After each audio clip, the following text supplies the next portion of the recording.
Hi Lily, hello best friend. Yakap ng isang batang walang buhok ang malaking aso, ang aso naman ay ibinaba ang ulo sa kandanggan ng bata. Ngiting-ngiti si Almira habang pinanonood niya ang interaction ng dalawa.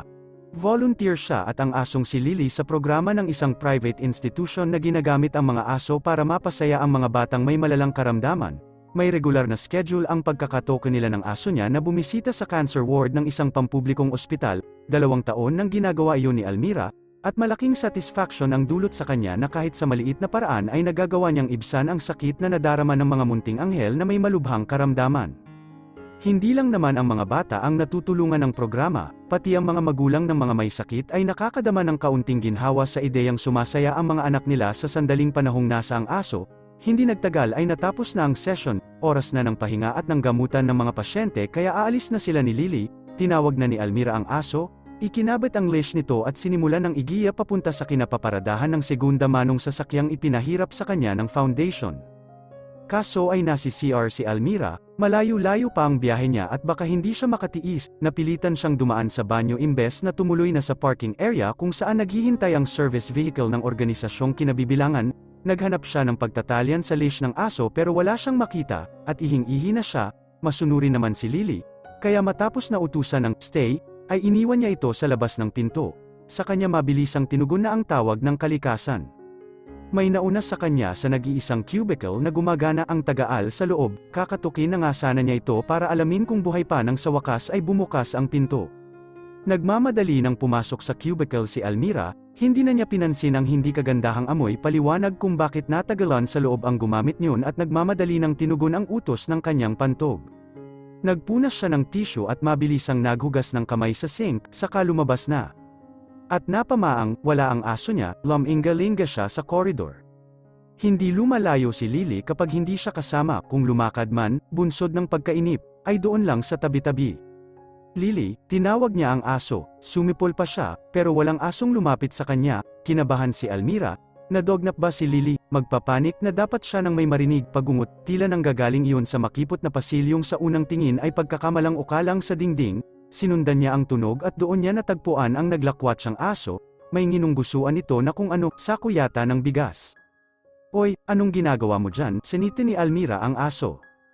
Tumingin lang sa kanya si Lily pero hindi iniwan ang ninunggusuan, lalo pa nga itong naging masigasig, dinunggol-dunggol na yon.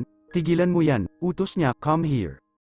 Halatang bantulat ang aso na sundin ang command niya, tumingin ito sa kanya, pagkatapos ay sa inuusisa bago naglakad na papunta sa kinatatayuan niya. Nang makarating sa tabi niya ay umungot ang aso. 2 taon nang alaga ni Almira si Lily at kabisado na niya ang ugali nito, may ikinakaaligaga ang aso. Ano ba ang nasa sako? Ha, kausap niya kay Lily na akala mo ay sasagutin siya nito. Maigsing tahol ang ginawa ni Lily na parang gusto ngang sumagot. Saka binal ikan ang inuusisa kanina. Sumunod na sa aso si Almira, at napatili, hindi pala sako ang pinag-iinteresa ng aso kundi isang tao, lalaki. Kung ang bihis at figura ang pagbabasehan, nakasubsob. Ang lalaki sa sahig, kung buhay pa o patay na, mahirap matansya dahil sa posisyon nito. Walang balak si Almira na mag-usisa sa bangkay kung sakali mang ganoon na nga ang estado ng katawang na sumpungan ng alaga. Nasa ospital sila, ibig sabihin ay maraming mga doktor o nurse at sa mga ito na niya ipapaubaya ang pagtukoy sa kalagayan ng lalaki. Akma na siyang kakaripas ng takbo papunta sa pinakamalapit na gwardya nang kumilos ang bangkay, este lalaki. May matching pag-ungol pa yon, ibig sabihin, buhay pa ito. Na-excite si Lily, nilapitan nito ang tao at banayad na dinunggol ng nguso ang pisngi ng lalaki. Umani yun ang ibayo at mas malakas na pag-ungol, sumunod si Almira kay Lily. Tumalungko siya sa tabi ng lalaki para alamin kung bakit nakalugmok ito sa pasilyo ng ospital. Sisilatin dapat niya ang noo ng lalaki nang bigla itong dumilat, napaatras siya. Hindi niya maipaliwanag kung bakit sa pagdapo ng paningin ng lalaki sa kanya ay parang may tumudla sa puso niya. Tatayo na dapat siya at itutuloy ang naudlot na paghingi ng ayuda sa kahit na sino, pero humawak ang isang kamay ng lalaki sa kanya na parang pinipigilan siya. Napaatras uli siya. Inaapoy ba ito ng lagnat at parang ang init ng kamay na dumapo sa kanya? Mabilis na nagawang umupo ng lalaki, napaisod palayo si Almira. Kaninang nakahandusay ito sa sahig ay hindi agad niya napansin ang balto nito pero ngayon ay kitang-kita niya. Malaking tao ang lalaki, kung nakatayo ay tiyak na para lang siyang duwende sa taas niyang 5 feet flat, inihilamos nito ang isang kamay sa muka, saka bahagyang Ngumiti sa kanya, I look like hell, I know, usual nito, he had a husky voice, hindi matukoy ni Almira kung natural yun o dahil may sakit, puyat, o dahil bagong gising lang, at medyo tama ang lalaki, he looked like hell, well, kind of, nabawasan ang gasgasan look nito dahil sa angking kagwapuhan, imbes ay nagmistulang bandido ang lalaki na may matinding charm at appeal, kung hindi ba naman ay bakit napapatulala siya rito, napapatulala. Kasunod ang pagsasara ng bibig na umawang nang hindi namamalayan ni Almira ay inalis na niya ang tingin sa mukha ng lalaki. Are you sick? Pasyente ka ba rito sa ospital? Usisa niya, umiling ito. I just wanted to take a break kaya.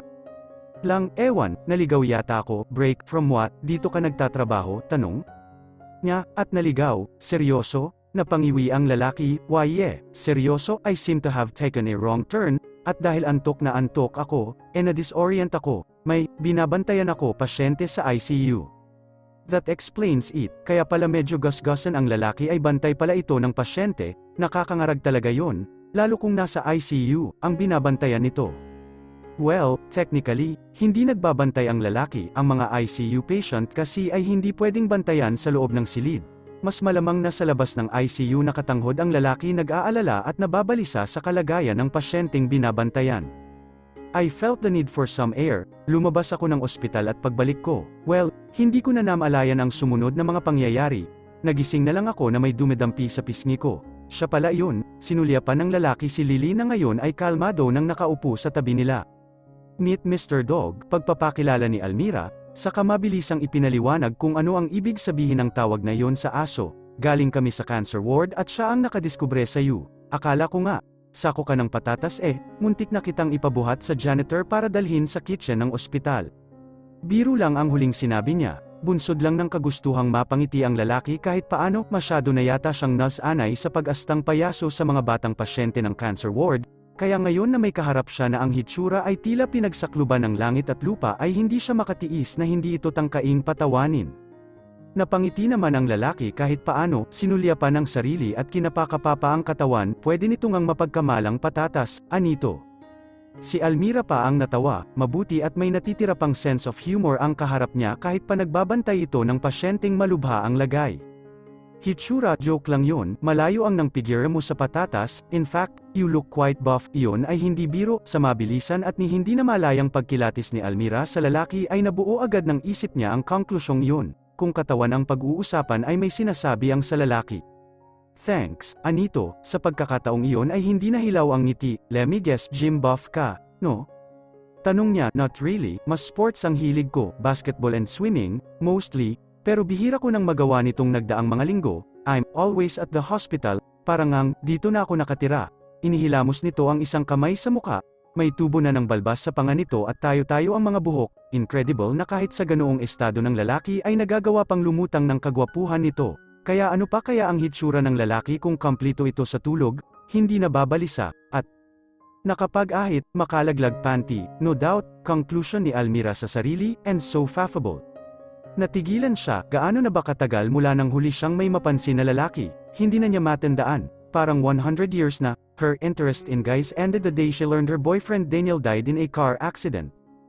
That was 3 naaalala yon ay years ago, at hanggang ngayon, kapag hindi pa rin niya maiwasan ang malungkot, nakausad naman na siya kahit paano, pero nalulungkot na lang siya at hindi na gustong maglungga sa pinakamadilim na kuweba.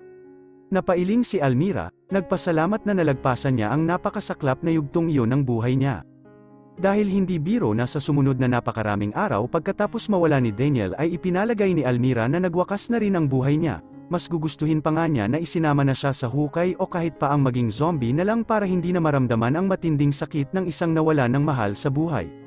She did not want to live and she acted as if she was dead, depressed anang peg niya at tumagal iyon ng ilang buwan, pero salamat sa tiyaga at pangunawa ng mami niya pati na ng malapit na kaibigang si Odette, sa pilitan at unti-unti ay nagawa niyang makalabas mula sa lungga ng kadiliman. Si Odette ang orihinal na may-ari kay Lily, ito rin ang aktibong miyembro noon ng organisasyon na ginawang bahagi ng advocacy ang pagdadala ng therapy dogs sa mga ospital. Hinikayat siyang sumali ng kaibigan sa grupo at natuklasan niya na sa pamamagitan ng pagtulong sa iba ay nababawasan ang pagnanais niyang ibaon na ang sarili sa lupa.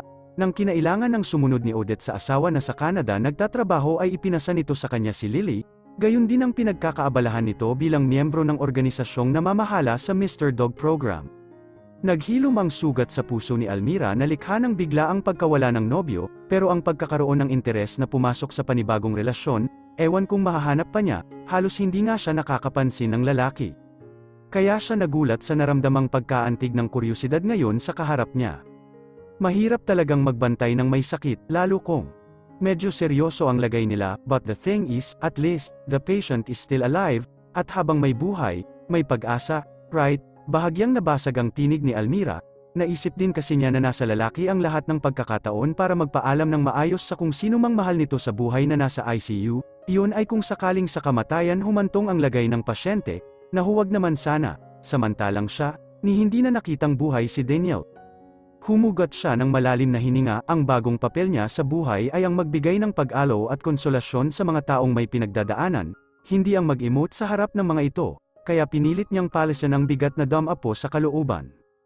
Dam-ante ang kamay ng lalaki sa braso niya, naramdaman yata nito na napapaiyak siya, okay ka lang, tanong nito? Pinilit niyang ngumiti, oo naman, may, naalala lang, ako nga pala si Almira Santos, at ito si Lily, nilingan niya ang aso. Maigsing tahol ang pangalan nito, ang pinakawalan ng aso nang marinig na pangiti ang lalaki, pleased to meet you, anito na. Sa kanya nakatingin, and you, too, bilang nito sa aso. Her dog lifted one front paw, kasama yun sa training ni Lily, umani yun ng mas maaliwalas ng ngiti mula sa lalaki, at muli, hindi maiwasan ni Almira na mapamaang dito, hinawakan pa ng lalaki ang paa ng aso, ako nga pala si Franco Sebastian, pagpapakilala nito, pero sa aso pa rin nakahawak, pleased to meet you, too, ganti niya, woof woof. Binitawan ni Franco ang paa ni Lily at sa kanya naman ito inilahad ang kamay. Sandaling nag-atubili si Almira bago niya inabot yun, nag-atubili dahil bago pa man makadaupang palad ang lalaki ay nagkaroon na siya ng premonition sa mararamdaman sa sandaling maglapat ang kanilang mga kamay. At nagkatotoo yun. Sa sandaling dam-ante ang kamay niya sa kamay ng binata ay agad-agad na parang may boltahe ng kuryenteng dam-aloy sa mga kalamnan niya, it made her feel uneasy, napabilis tuloy ang pagbitaw niya sa kamay na hawak. Napakamot naman ang ulo si Franco, babalik na siguro ako sa ICU, anito. Okay, kami naman ng aso ko ay aalis na, ganti niya. Umakma si Almira na tatayo pero inunahan siya ni Franco, pagkatapos ay inilahad uli nito ang kamay, sa pagkakataong iyon ay para naman alalayan siya. Lalo nang nag-atubili si Almira na kumapit dito pagkatapos ng naramdamang pagkakuryente kanina, kaso ay si Franco na mismo ang umabot sa kamay niya, nagtagisan ang mga ngipin niya nang sumambulat na naman sa kanyang sistema ang kuryenteng taglay ng kamay nito. It was really nice to meet you, anang lalaki, sana ay magkita pa tayo uli. Tumango lang si Almira, tila saglit na nawalan siya ng kakayahang magsalita, at mag-isip na rin, ang tanging nagawa niya ay ang muling matulala sa lalaki, mabuti na lang at kumahol si Lily, nahimasmasan siya at naalalang nagpaalam na pala siya sa kausap, kaya ang susunod niyang dapat gawin ay ang umalis na.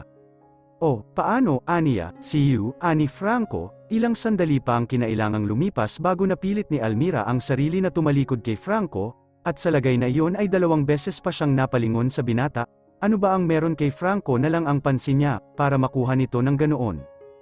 He reminds me of myself a few years back, may biglang nag-click sa isip ni Almira, at ang dating ekspresyon tuwing sisilip noon sa salamin ang tumambad sa kanya, ang ekspresyon na tila sinasabi na nagwakas na ang buhay niya at naghihintay na lang ng opisyal na pagsundo sa kanya ni kamatayan. Bahagyang napangiti si Franco nang sa ikatlong pagkakataon ay nakitang lumingon uli sa kanya si Almira, he should feel flattered, heck, he did feel flattered, para kasing hindi mapigilan ng siyang tingnan, babae ang sarili na paulit-ulit. The feeling was mutual, natuklasan niya yun man kasi ay hindi magawang lubayan ng tingin ang babae, kung sa bagay, hindi nakakapagtaka, hindi man masyadong maganda si Almira nakakahatak ay ang masayahing aura nito, hayon nga at kahit sandali ay nagawa niyang kalimutan ang dahilan kung bakit napadpad siya sa kabling bahagi ng ospital at makatulog doon. Makatulog ipinilig ni Franco ang ulo, hindi na niya maalala kung kailan siya huling natulog ng matino, lagi na lang siyang tulog manok yung mababaw lang at pag-ayos gising pa. Bukod sa mahirap talagang makatulog ng mahimbing habang nakaupo sa hospital bench, hindi rin niya mapigilan ang mag-alala, ay. With good reason, Savannah's condition had been declared critical but stable, hindi pa nagkakamalay ang babae mula nang isugod dito sa ospital pagkatapos mabangga ng isang bus ang kotse nito. Si Savannah ang nagmamaneho at nang makarating sa ospital ay nahirapan di umano ang mga doktor na i-revive ang babae. Now, she was in a coma and only time will tell if she will come out of it. Sa unang mga araw ng pamamalagi ni Savannah sa ICU ay nagpa-fluctuate ang vital signs nito. Ngayon, kahit paano ay stable na ang mga yon. Kung nagkaroon ang babae ng brain damage sanhi ng trauma na tinamo ng utak, hindi pa masabi ng mga doktor. Kailangan daw kasing magkamalay muna si Savannah para ma-assess ang kondisyon nito, kaso lang, walang makapagsabi kung kailan mangyayari yon. Wala nang malapit na kamag-anak si Savannah bukod sa isang pinsan na tuwing makakasilap ng pagkakataon ay dumedalaw din at nagbabantay sa babae, kaya itinoka na ni Franco sa sarili ang pagbabantay dito. Hindi madali ang panuurin lang si Savannah na nakapikit ang mga mata at humihinga pero sa tulong ng mga makina, hindi niya maikonekta ang kondisyon ng babae ngayon sa dating persona nito na napakasigla at sobrang masayahin. Tuwing mamasdan ni Franco si Savannah at makikita ang kawalan ng tugon nito sa pagudyok niya na pisilin ang kamay niyang nakahawak sa palad nito kung naririnig siya, ay binabalot siya ng matinding panlulumo. Kanina, parang hindi na niya makayanan ang pamimigat ng kalooban. Nangingilid ang luha na nagmamadali siyang lumabas ng ICU, walang tukoy na pupuntahan, ang mahalaga lang muna ay ang makalayo siya sa napakalungkot na silid na yon. How he ended up on the floor where the dog found him, he had no recollection. Ang huling natatandaan niya ay nag-curse siya at paglabas dahil sa sobrang pamimighati ay napalugmok siya sa sahig. Sobrang kapos siguro siya sa tulog kaya nakatulog siya, at nagising na lang sanhi pagdampi ng mainit-init na bagay sa pisngi niya. Nang tumuloy na uli si Franco sa ICU, kagaya ng dati, nakapikit ang mga mata ni Savannah nang silipin niya ito. Actually, she looked quite peaceful lying there, para bang natutulog lang at anumang sandali ay didilat ang mga mata nito. But he knew better, and that knowledge was breaking his heart and sapang his strength. Kagaya ng nakagawian na, inabot ni Franco ang kamay ni Savannah. He felt like crying when he felt how cold her hands were. Savannah, keep fighting, okay, I'm here and I'll always be here. Nag-init ang gilid ng mga mata niya pero pinalis ng daliri ang luhang nagsimulang sumungaw doon. Crying would not accomplish anything, lalo lang nanghihina ang loob niya at nawawala ang pag-asang inaalagaan sa puso na gagaling pa ang babae kapag umiiyak siya. Kailangan niyang maging matatag, iyon ay kahit pa ang mas gusto niyang gawin ay mahiga, mamaluktot, at takpan ng makapal na kumot ang buong katawan. You should go home, kasabay ng banayad na pagdantay ng kamay sa balikat niya ay may nagsalita. Si Gina, ang pinsan ni Savannah, ang nilanganin niya. You look like hell. Patuloy nito, kailan ka ba huling natulog ha? Last year ata. Nagtangka siyang magbiro. Natawa ng mahina si Gina. Last year lang ba? Parang 10 years ago pa. But seriously, you should go home and rest. Nasa ICU ang pasyente, ibig sabihin, may nagbabantay sa kanya 24/7, hindi mo siya kailangang bantayan. Alam iyon ni Franco, ilang beses na rin siyang inudyukan ng hospital staff na umuwi muna at magpahinga. Aabisuhan naman daw siya agad-agad kung magkaroon ng anumang pagbabago sa lagay ni Savannah, pero hindi niya maatim na magpaka-comfortable ng lagay, samantalang ang babae ay nakikipaglaban para sa buhay nito, o nakikipaglaban pa nga ba si Savannah? Hindi sigurado si Franco at iyon ang ikinakabahala niya. The will to live could spell the difference between a person making it or not. Pakiramdam niya, tungkulin niya na udyukan si Savannah na panatilihing matindi ang pagnanais nitong mabuhay, kaya halos lahat ng oras na mayroon siya ay inilalaan niya sa pamamalagi sa ospital. Mabuti na lang at kahit nagbabantay ay pwede pa rin siyang magtrabaho. Illustrator siya para sa isang comic book na sa Amerika inilalathala. Ipinapasa lang niya online ang mga gawa. Hindi nga lang madaling gisingin ang pagkamalikhain niya kung ganoong nananatiling nasa bingit ng kamatayan ang taong napakahalaga sa kanya.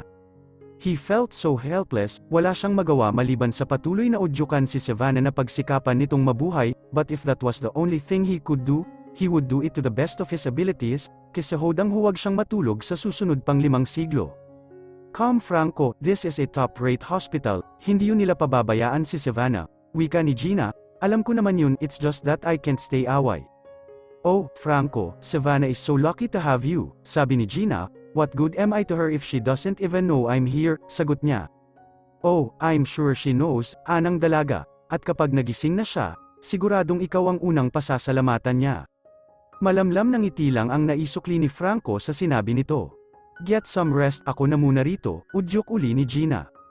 I'm okay and I've got this, now, beat it, umuwi ka muna. Umidlip, maligo, seriously, nangangamoy ka na. Natawa si Franco nang pilit ramdam na rin niya ang pagod. Pati panggigitata, makapag-ahit man lang siya sa bahay kung hindi man makatulog kahit saglit.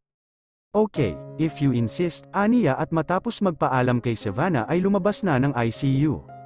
Pagbukas ng elevator ay isang pamilyar na muka ang natano ni Franco, kasama niyon ang pamilyar din na hayop ang asong nabungaran niya kanina. Mukhang nasabit pa sa pakikitsika si Almira dahil nagpapalimpa sa kausap na nurse nang lumabas siya ng elevator. Ito. Napangiti siya ng matano ang dalaga at ang aso, nag-uumapaw siguro sa positibong enerhiya ang pagkatao nito dahil nisalayan lang niya ay gamaan na kahit ang kanyang pakiramdam. Paan? Uwi na tayo, Poppy, narinig niyang sinabi ni Almira sa aso, animo nakakaintindi naman na tumahol si Lily. May naisip na ideya si Franco, pwedeng iangkas niya babae papunta sa pinakamalapit na sakayan, o kahit ang hanggang sa bahay nito kung hindi yun kalayuan sa tinitirhan niya. It was the least he could do for what? Walang maisip na konkretong dahilan si Franco, basta gusto lang niyang makausap uli si Almira. Binilisan na niya ang paglakad, excited na makalapit sa babae, pero eksaktong paglabas ng main door ng ospital ay may nakita siyang sasakyang huminto sa tapat ni Almira. Hindi natuloy ang plano niyang pagtawag sa pangalan nito ng isang lalaki ang bumaba sa kotse at ipagbukas ito ng pinto, pati nga ang aso ng dalaga ay inalalayan na makapasok sa backseat ng sasakyan ng lalaki. As the car sped away, Franco felt a new wave of sadness sweep through his being. Napapalitak siya. Mukhang epekto ng sobrang kakulangan sa tulog ang mga nararamdaman niya, ang kinapaparadahan na ng sasakyan niya ang pinuntahan niya. Napalingon si Almira. "Oh, bakit may naiwan ka?" tanong ni Wendell, ang sumando sa kanya. Kasapi rin ang lalaki sa organisasyong namamahala sa programang Mr. Dog, dahil off sa araw na yun mula sa pinapasukan, si Wendell na ang nagpresentang magmamaneho ng service vehicle na sasakyan nila ni Lily. May binili raw sa convenience store si Wendell, ayon sa text nito, hinintay pa niya ang pagbalik ng lalaki kaya napachika siya sa isa sa mga nurse sa ospital, nabanggit niya ang tungkol sa lalaking nasumpungan sa cobbling hallway. Nagulat siya nang makilala ito ng nurse.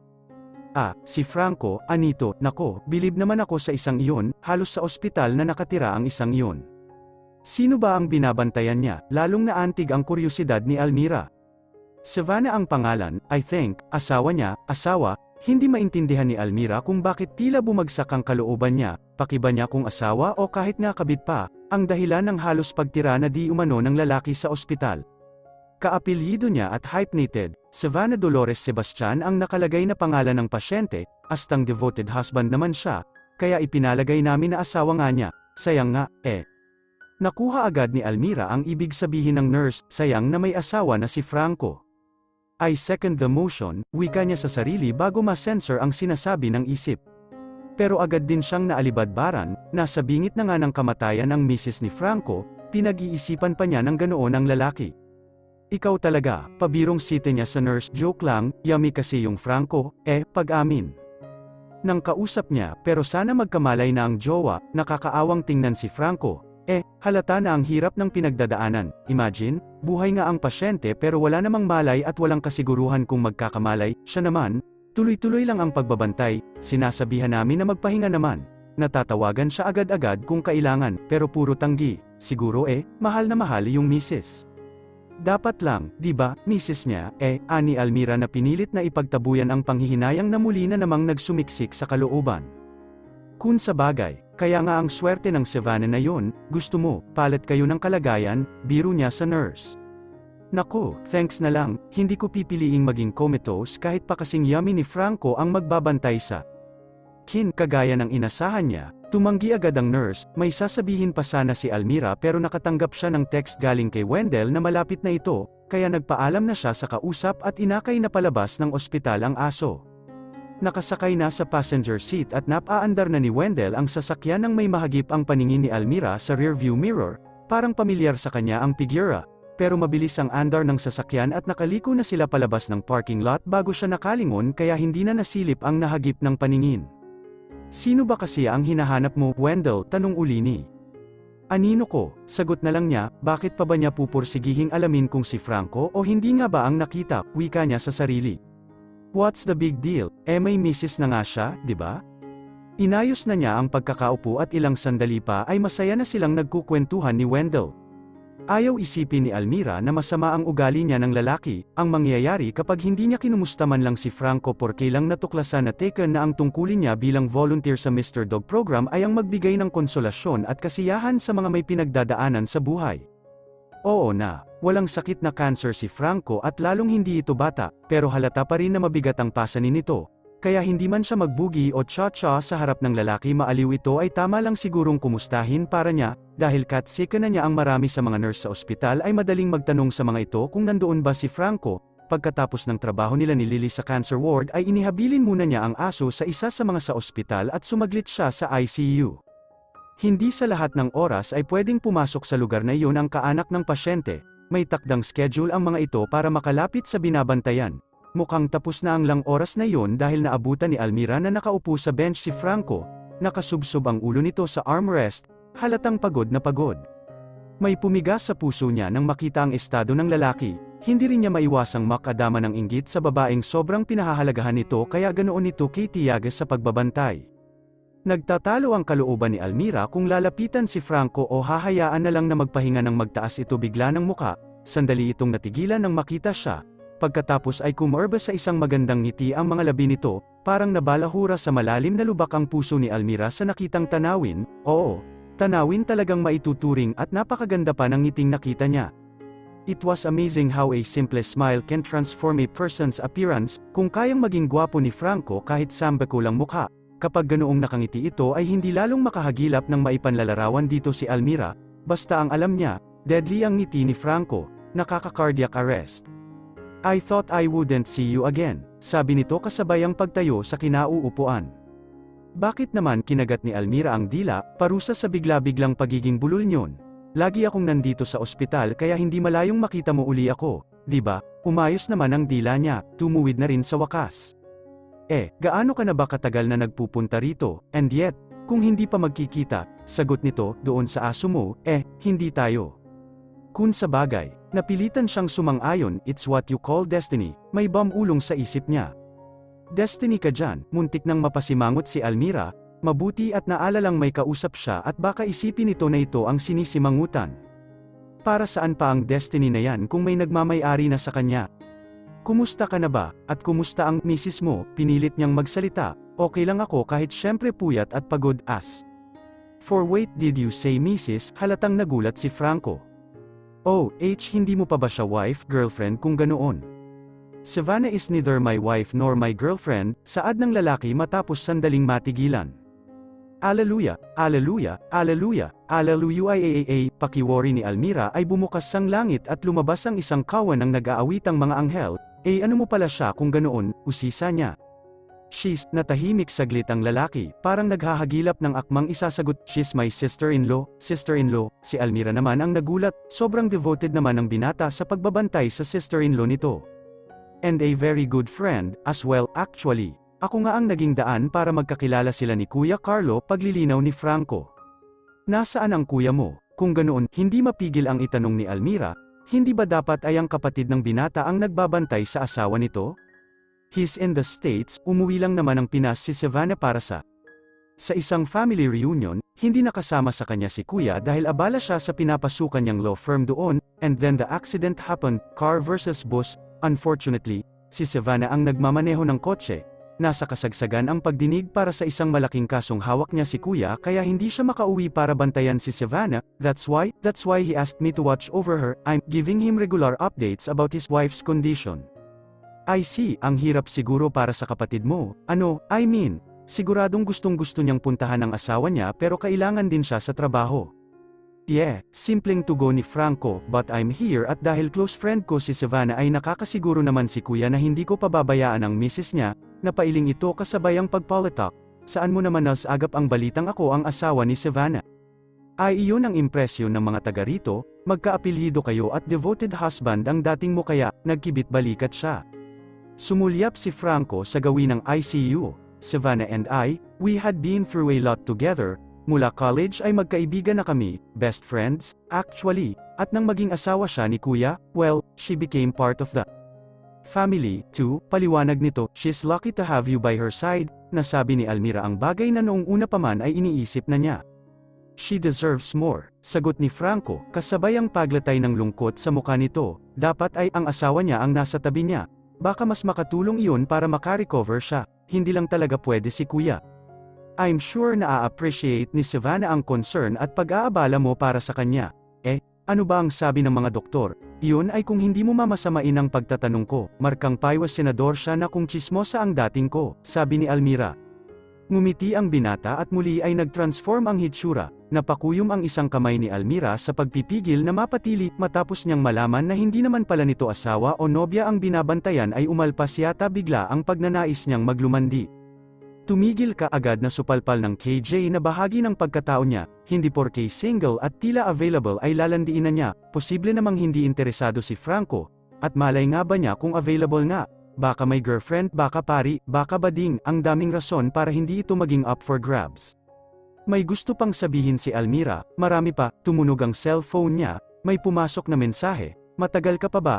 Sorry pero may iniuutos sakin, kaso ay. Galing ang text message sa pinag-iwanan niya kay Lily, nako, kailangan ko nang umalis na sa ibaba ang aso ko at walang magbabantay, miss seeing you again. Labagman sa loob niya ng todo-todo ay napilitan siyang magpaalam na sa lalaki. Okay, sige. Salamat sa pagdaan dito, Franco, sagot ni sandali pa silang nanatiling nakatayo lang, nakatingin sa isa't isa, at tila hindi mo ari-worry kung ano ang sasabihin bago naalala ni Almira na gumalaw-galaw na, tumango siya sa katumalikod.